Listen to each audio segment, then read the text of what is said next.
think it will go back to the way it was. So this is the thing. I think this is probably the difference between you and me. I think things will go back to the way they can, because I believe that fads come in cycles.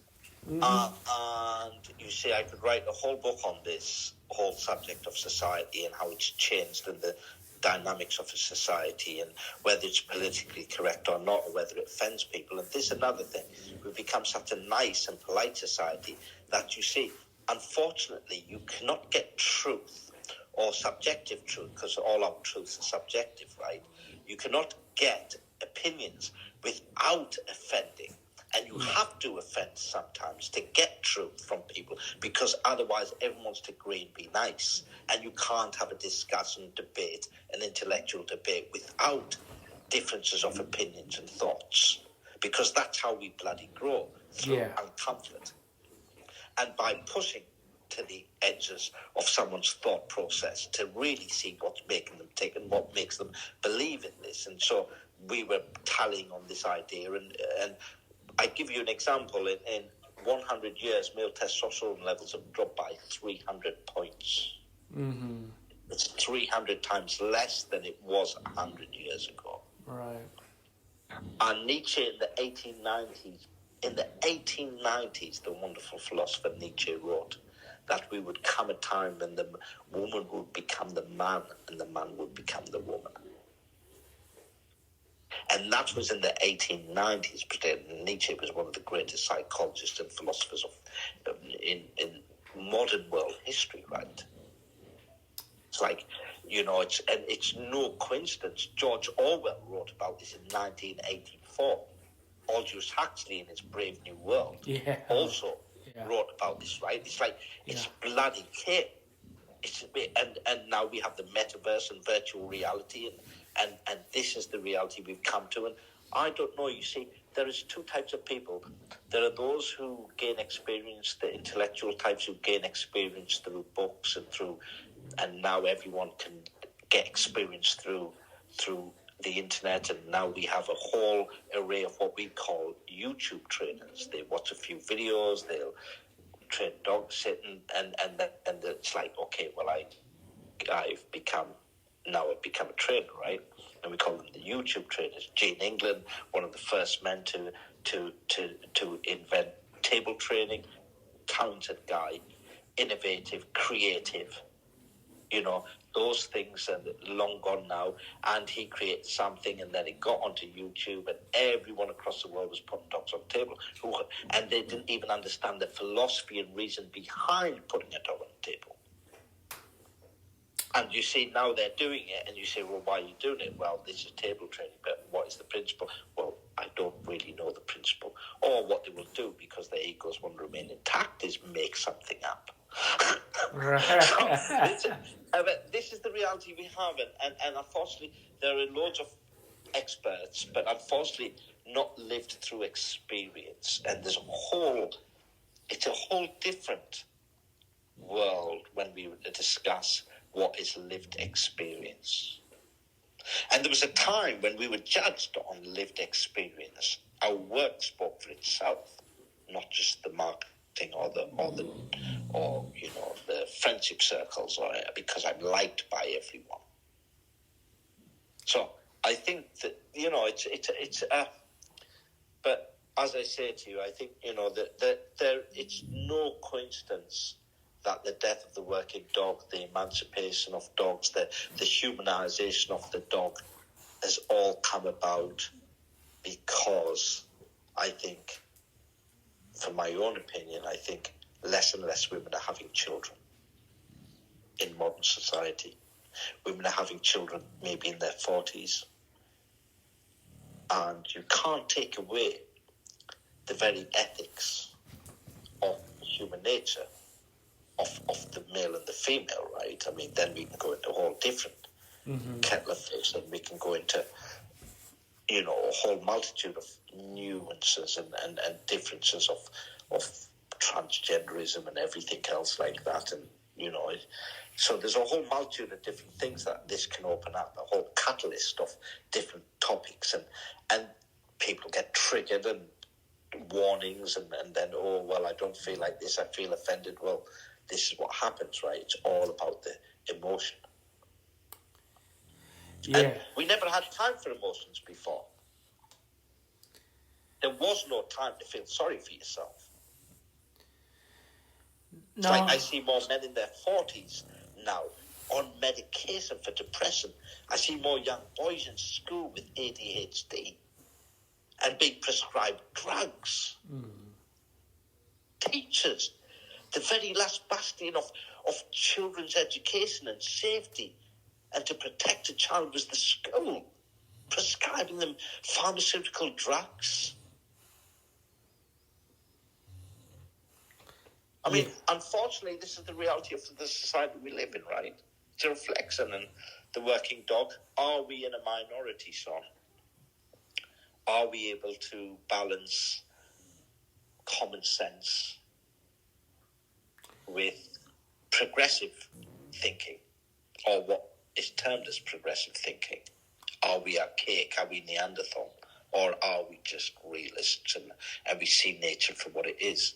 Or have we risen like the golden eagle as demigods above nature itself, that we become, on our own plateau? These are all the questions, and they all relate to the dog. The dog is like, you see now, right? The stark reality was only probably the dog is 1% of the whole world problems and the world itself. And, the dog is just a very tiny part of that, but how the dog is even affected by the very changes of a society. Right. And I mean, it's a really tough call, a call where unisex toilets are in most schools in cities across the world now. Unisex toilets in secondary schools, high schools, you call them in America, and children as young as 5 are being taught about homosexuality and transgenderism. It's like, does a child at 5 years old even contemplate and understand sex to that degree? No. Or is this some intellectual think tank employed at the taxpayers' expense, having to tell these things to the government and to start putting this into the education system's agenda as part of, well, we're progressive and this is the way we educate children now? Since when was that? What about reading, writing, maths, English, geography, history, all those things? I mean, it's well, we've come to. Yeah. It's like, okay, we call it mass hysteria, right? It's like, okay, so it's like, and what about the power of the individual? Forget about, the tribalism of group thinking and everything. What about the power of the individual, the one who's able to have a free, independent thinking mind? And it affects everything. You see, your dog, you can take your dog in the park now if your dog's aggressive. How many people are going to take pictures of you, son, and put you on Facebook and then start slating you? Right. Look, I know women from very lovely middle-class families whose children go to great schools and everything, and they've been part of this local dog community and everything, and then suddenly their dog's got to a certain age where the testosterone kicks in. He's coming up as an adolescent male, like all males are, a bit cheeky, but they're all in the purely positive camp, and it's like, okay, and all of a sudden now this particular woman's been ostracized by the rest of the group for who she's been friends with for the last 14 months, only to realize, like, well, I thought we were friends for 14 months. Well, that was until your dog became aggressive.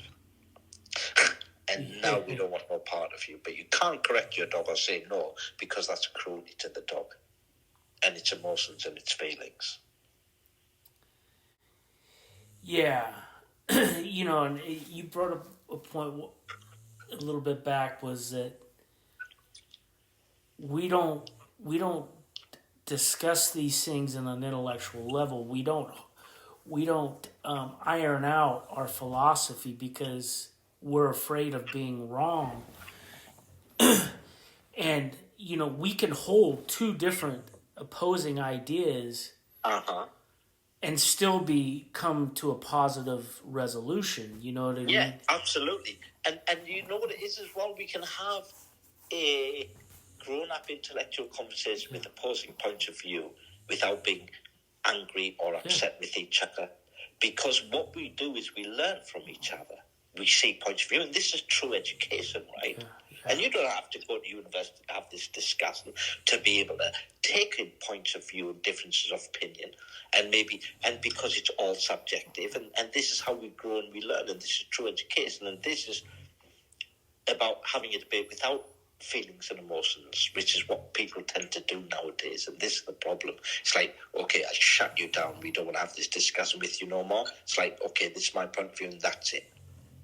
It's like, you are this, you are a Nazi, or you're a fascist, or something like that. It's a whole multitude of things. People could call me all sorts of things, a fascist or a Nazi, until they see my skin color, right? That throws a wrench. Yeah, absolutely. It's like, I can't say I'm proud to be British. Why? Because it has a racial connotation. But why? This is the thing, right? It's like, this is the world we've come to. Well, I come from a Hindu culture, Indian culture, and I think the collectivism was only at the point where where traditions were passed down, right, into certain, and India's broken into many different sort of subcultures of so people pray different gods. Different parts of the states in India have different cultural aspects to them, so the way they dress in different parts. So it's really diverse, right? But it's always been the fountain of openness because of tolerance and the ability. So tolerance is very embedded into our culture. Tolerance and differences of others is embedded as the fundamental core. And I think if you look at the history, for example, you will see how many invasions we've had. But everyone who invaded and conquered India didn't conquer it as such. They became Indianized, we say, which meant they submitted to the tolerance of the motherland. Yeah.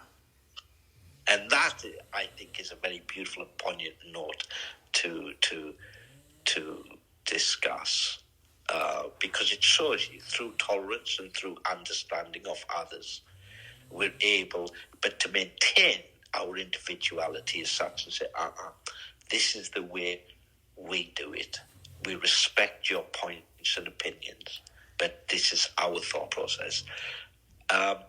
And we can still embrace you and accept your thoughts. It's like you can still come to my home, right, and enjoy dinner with me, and we can have completely opposing views. And this is tolerance and respect of the individual's thought process, even if they oppose us, right?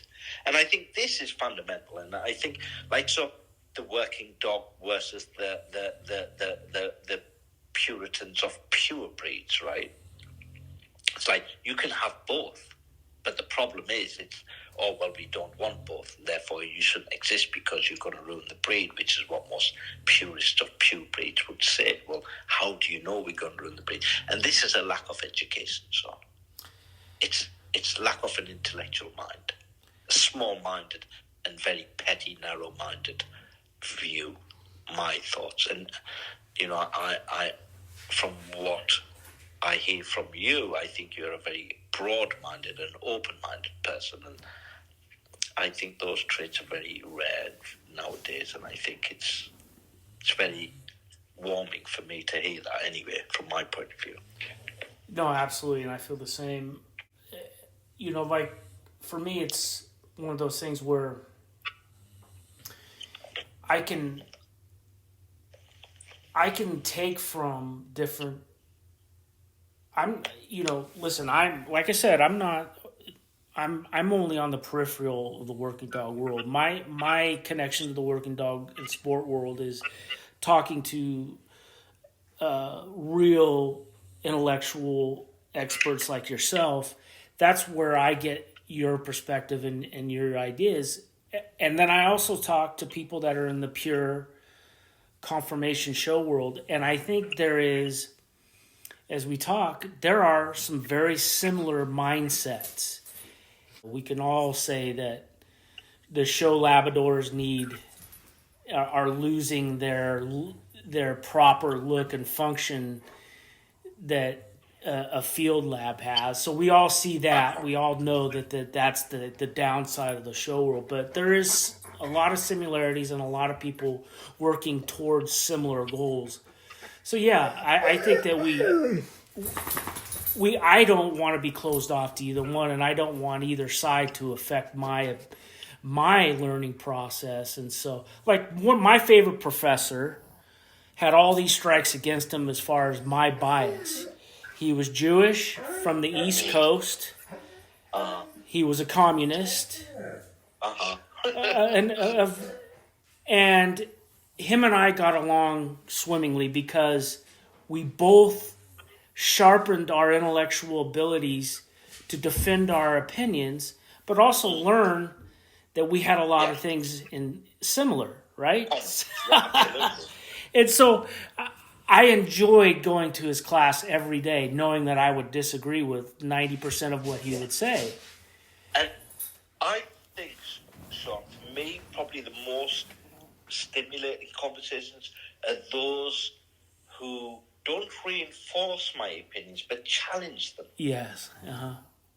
And so even it goes right into the dog. Sometimes my philosophy in training the dogs is to challenge the thought process, to make the dog think. And that's what rather than the dog doing routines like a robot, right? It's about, and that enhances the relationship, makes for a much more intelligent dog, a much more interactive experience with your dog. So I have a philosophy, and my philosophy is we train the mind. The behaviors come later. Yeah. And so for the first 1 year, I train a puppy. I take a puppy. The first 1 year, I'm stimulating the mind.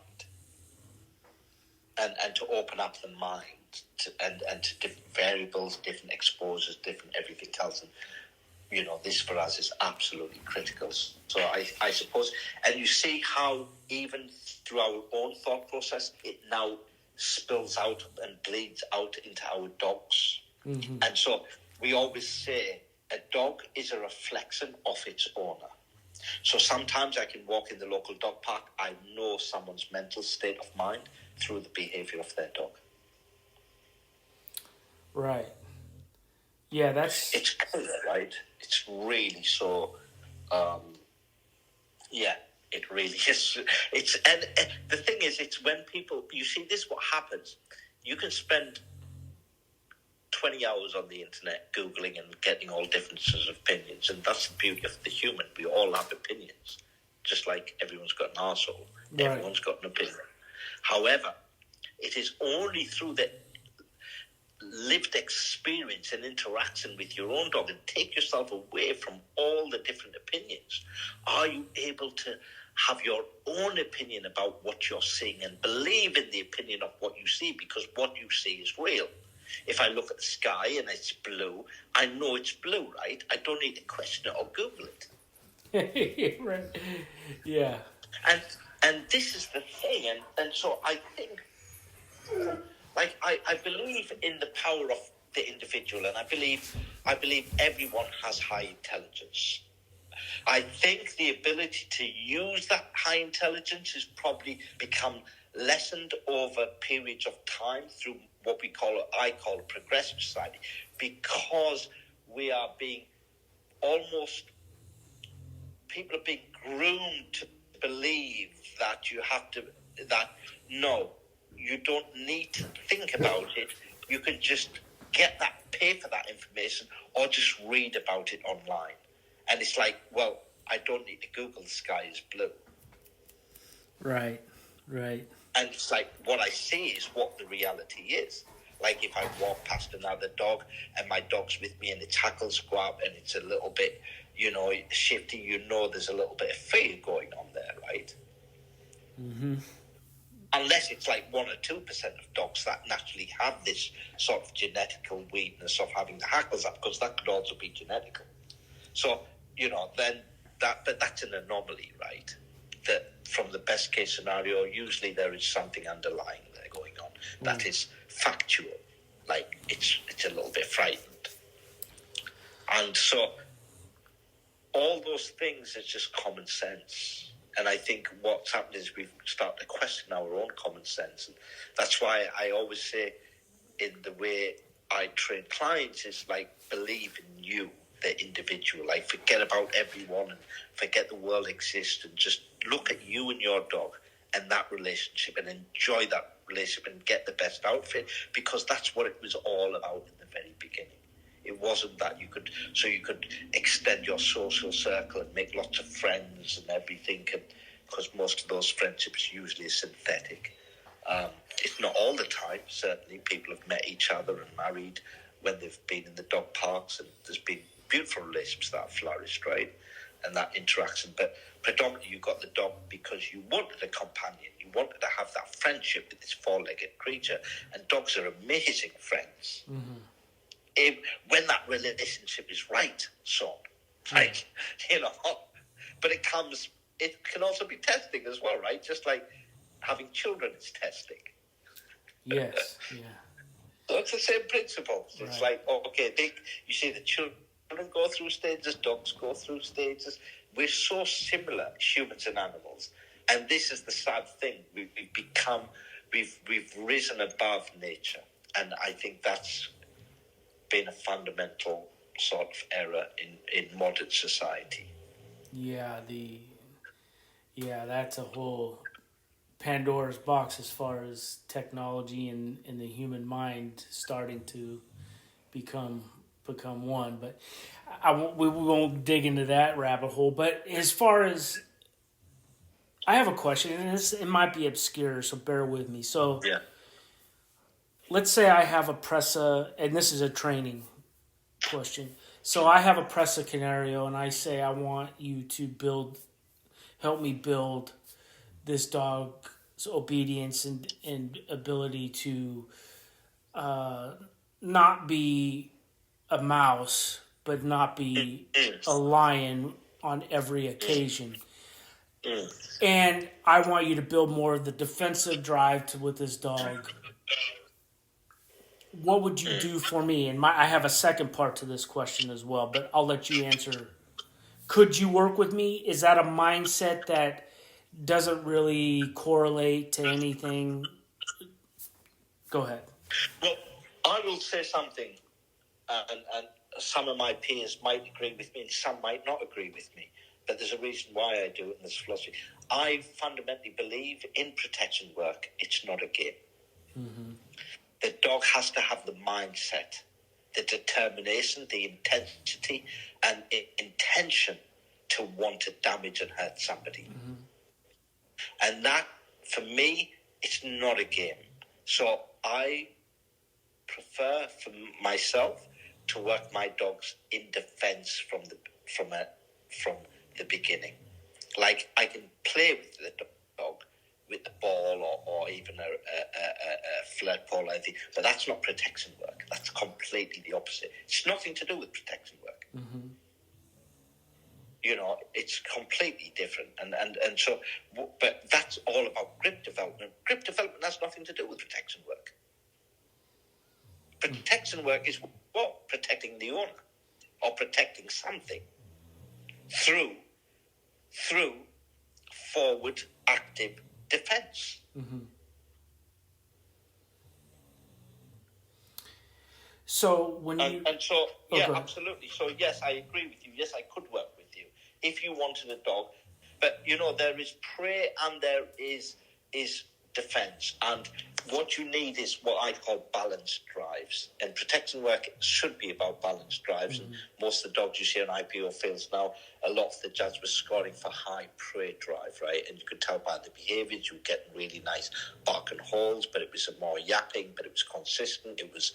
There wasn't, you know, I like the growling. I like it deep from within, deep down the stump, like, come here. That attitude. I don't like that. Oh, give me the ball, give me the ball, give me the ball. You know, and you can tell that in the box. The bark is like, come on, let's play. And the other one's, come here, I'm going to hurt you. There's a complete difference, right? And you need the come here, I want to hurt you, but I know how to grip properly and stay on. And that, you've got a whole ball game. So people selected for prey drive because it was great and great grips, no stress for the dog and everything like this. But real protection work needs some stress. Right. And defense is good for that. Creates stress, but it also creates aggression, strong violence. And we need strong violence. Protection work is not a game. It's about it's about intention to cause pain, damage, and violence. So when your second part of the question is, so when you're working with a client's dog and they have a specific need and you have to change a little bit to fit their need and their lifestyle, and you look at them and you say, okay, we should do this instead of that. How does that, at the end of the day, does that affect your specific philosophy? Training? Well, when you're training your dogs for sport, competition, or whatever, does it end up hindering your personal pursuits? Is it something, or is it strengthening? So, for example, I'm happy to lose a few points in protection work, knowing that I'm taking home a real dog. Right. And I can train for sport work and I can train for civil work as two completely different things. Because I only have to make an association even with equipment, for example. So when I put a fur saver on the dog, it knows, okay, we're doing sport work. If I put a flat collar with a handle on, the dog knows, okay, it's real. Right. And then I can train my dog without any equipment to know, okay, it's still real, right? But so these are all the devil's in the detail. The devil is in the detail. But to be quite honest with you, to train the dog's mindset to be really, the earlier you do it, and the stronger the dog becomes. And if you work dogs actually in defense and you do the defense work correctly, you end up with a stronger dog by the time it's 2 years old. Because what you're doing is making a dog believe in itself. But the defense work has to be done professionally, right? Really, really correctly. Right. Like, you've got to really understand it. Definitely. Because you're pushing a dog to an edge, and before it tips over the edge, you bring it back.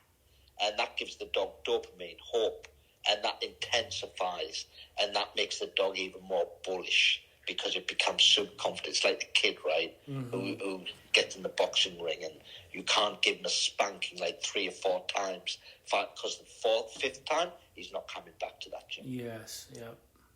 You can let him win once or twice and then maybe give him a spanking the 3rd time. But after the 3rd time, then he comes back and he's got to win, right? Yeah. And that increases dopamine levels like you'd never believe. And before you know it, after seven sessions, he's now thinking he's invincible. By the time he's like done 100th session, it's a walk in the park. He doesn't care how many beatings he gets. He won't ever stop because he believes. Carry on. It's resilience.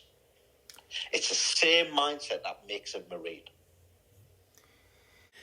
And I think it goes back to when we talked about the power of independence, about us challenging ourselves as opposed to needing to because when you look at most of those who perceive greatness and try and do success, success doesn't need and greatness doesn't need to be measured compared to other people, but greatness within yourself, right? So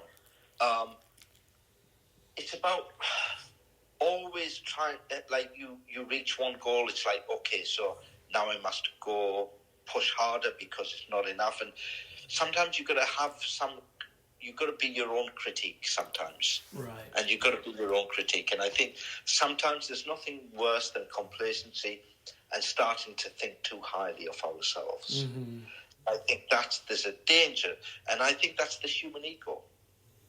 The ego is to start to, and to surround yourself with people. What tends to happen is when you start to exceed people, you have two types of people. Those who will try and pull you down because it makes them feel inadequate, or those types who will blow smoke up your arse and tell you you're amazing and everything. And you don't want that either, because that will stop you from growing, because you will start to believe it. And you don't ever want to wake up in the morning believing you are good at something. I feel. That's my own personal opinion, right? It's like other people will have another point of view on this and another argument, which could be just as equally valid, but that's my personal opinion on this. Yeah, for sure. Well, I definitely want to be able to do a part 3 in the near future, if that is something that you'd be up for. Well, I mean, we had a very, very stimulating conversation, and it was really riveting, and it was nice to get some feedback from you and your thoughts, and glad to say I'm not alone in many different opinions on the progressive society we live in, and the future of the working dog, and also, yeah, it's been interesting, Sean, and hopefully we don't leave it too long. I think it's been a few years now. Yeah. I'll wrap it up here, because I just want to,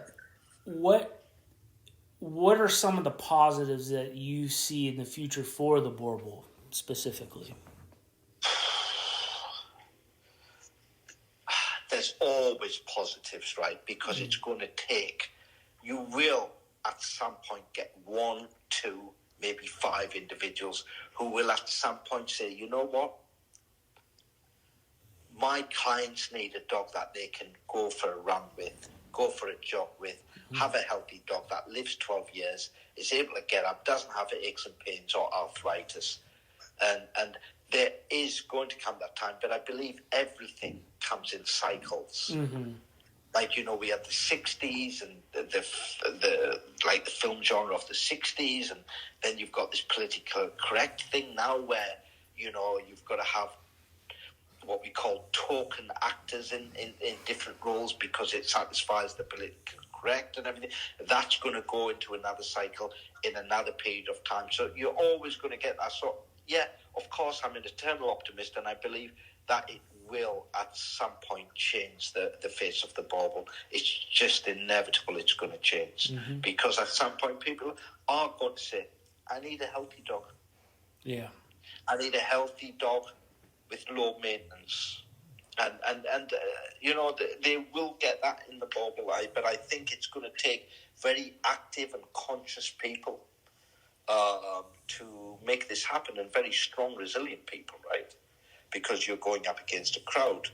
But I think to really have a working Boerboel, you're going to have to crossbreed them. I think a lot of damage was done in the past. And I think you can say, well, 20 years ago I got a working Boerboel. But 20 years ago was the formation pretty much of a breed, right? Just starting to form itself, 1980. So they've had enough time, right? But I think it will change. I mean, if you have to insert another breed into it just to give it that oomph up, I don't see no harm in that. And you can have a working Boerboel breed registry, which is something I thought of doing myself. But it takes a lot of resource and a lot of time. No, and I agree with you. I mean, just look at the American Bulldogs, like the Scott line dogs, where they look a lot different than, say, your more Bulldog featured Johnson dogs. So there you have it. You have a performance Bulldog, and then you have the lawn ornament or farm Johnson style Bulldog that's supposed to be the close quarter guardian or whatever.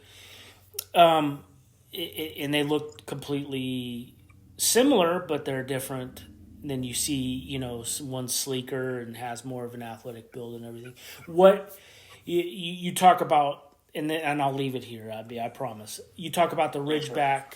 Would something like a a little bit of Ridgeback and a little bit of something like Pressa. Would that be something possible, or is it just you want to keep it to the original? I think if you crossed a Boerboel with a very athletic working line presser, I think, and you had maybe 5 Boerboels that had been crossed, then you could take the best puppies from all those 5 litters.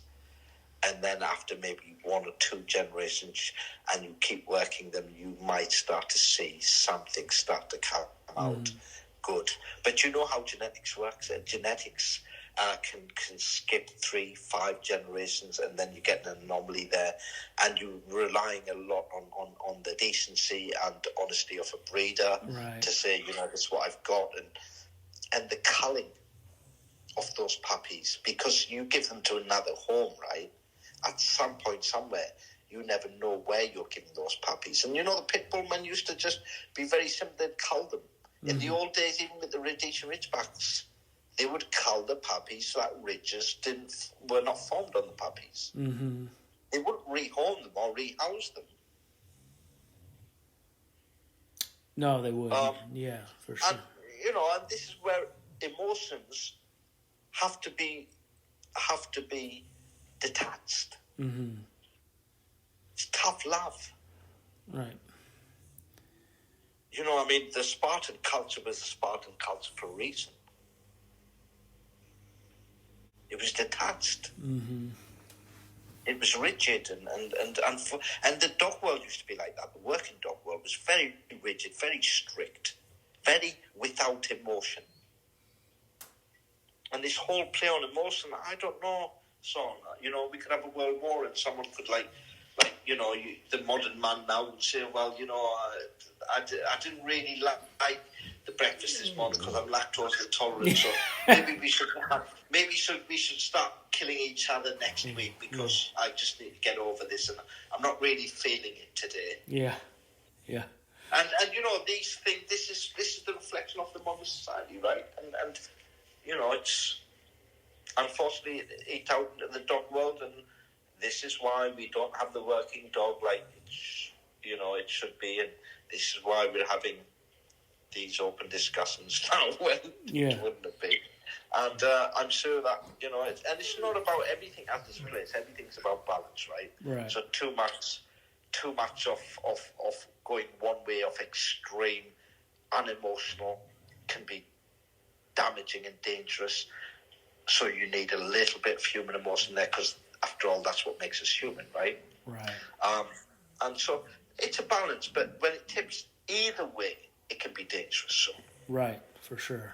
And I think that is probably what I would leave on now, is Perfect. The fact that balance is a word so underused, but so overly important. Right. Balance is equal. Heaven and hell, yin and yang, parallel universe, right? Yep.